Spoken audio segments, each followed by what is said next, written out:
This video was filmed at the 2023 National Sports Card Convention. I hope you enjoy. My name is Liam, Junior Baseball Fanatic 12, and join me as I travel across this vast card community interviewing some of the most influential and interesting names in the hobby on today's episode of In the Dugout with Liam. Hello everybody, welcome into the Dugout. I'm your host, Liam, Junior Baseball Fanatic 12.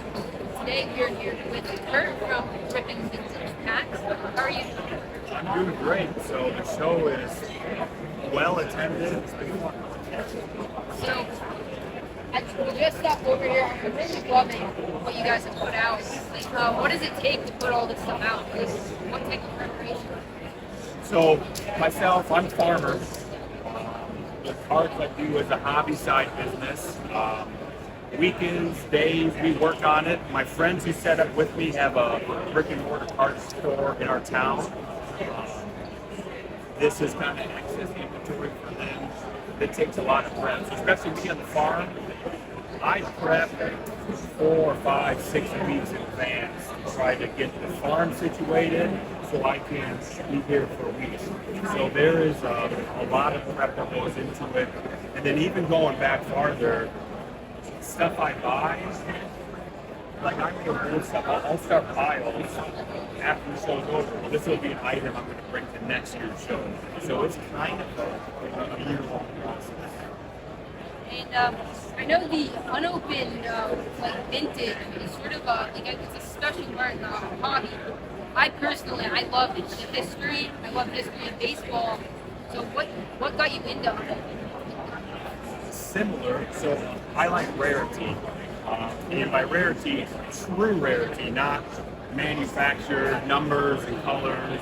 When you're talking packs from the 50s or 60s, even 70s, I mean, there's numbers that there might only be a handful. And that's actual rarity, when you can only put your hands on just a couple. So rarity had driven me to it, and then also the allure of, well, what's in that pack? How did it come to my hands from 40 years ago? Where else did it change hands at? Those are the two big things, but I really like the rarity of it. Same, like I said before, I'm chasing like the 53 Satchel Cage. I just love the history of the player. So I absolutely love that stuff. And what's your favorite set? Any sport or anything? I've got a favorite set. I've got a picture here. Picture of Ivan. People who know me know this is 1966 Topps Batman. This is an unopened rack pack. This is what I like. I love baseball, football, hockey, all that, but I'm a non-sport nerd, and I like Batman and 1966 Batman. So this is it, 1966 Batman. So I actually purchased this before the show, brought it here at Baseball Card Exchange, Connecticut. But this is, I buy and sell a lot of stuff, but this is what I collect. This thing is going home in the safe, and this is what makes me happy as a hobbyist. I know Batman is DC, but do you have a favorite Marvel character? I am not a big Marvel, so it's funny you ask. My kids like Marvel. Everybody likes Marvel. I'm a little indifferent. I do like, but not sports stuff, big James Bond fans. So I've got some James Bond items. But Marvel is, I won't say bad about it, but it's not my favorite. Now, I like collecting with my family. Do you have any childhood memories connected to the hobby? That's a good question. Nobody in my family, my dad, mom, brothers, sisters, nobody really collected. I do remember though, they were fine, if I'm going to the grocery stores or the small card shops, getting cards as a kid. What gravitated me towards like the 66 Batman, my dad was a big TV land. So we watched the reruns of the 1966 Batman. We watched Gilligan's Island. We watched Brady Bunch. As an 80s kid, Masters of the Universe, Star Wars. So those are memories that I have, not necessarily of collecting, but that's why I like to collect what I collect, was memories with my dad watching those shows and being a kid of the 80s. And sort of on that, what was the first piece of wax or the first card you ever bought?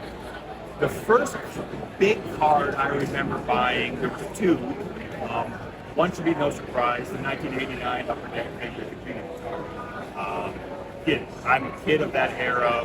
That was the card. It's still one of the cards. And I remember working all summer on the farm, and my pay for the summer was my dad bought me a 89 Fenrir Community card. So, shit, they didn't collect, but they did steer me away from stuff like that. This has been so fun, and now finally, is there unopened vintage that you've come across that has really tempted you to? Honestly, there isn't. I think some of it's from the old stuff, the 50s, the 60s, the 70s. That was before my time. I don't have that personal connection to it. So, none of the old stuff tempts me. The stuff that does tempt me, though, is when I was a kid. So the late 80s, the 90s stuff, even early 2000s, those are they may not be real valuable, but that was my memories. So those are the things that tempt me. But thankfully, no. When I get the old stuff, I just have never crossed my mind. Wow. That was fun, but thank you so much. So you're welcome. I appreciate you stopping by. Yeah, I'll definitely be back around here. Thanks for your time. Thank you so much. Well, I would like to give a big thank you to Kurt over at Ripping Vintage Packs for taking time out of a busy day at the National. And I hope you all enjoyed this episode. If you want to catch my other episodes, make sure to click the link right here. And on that note, thank you everybody for watching. Make sure to smash that thumbs up button. And don't forget to subscribe. See you next time.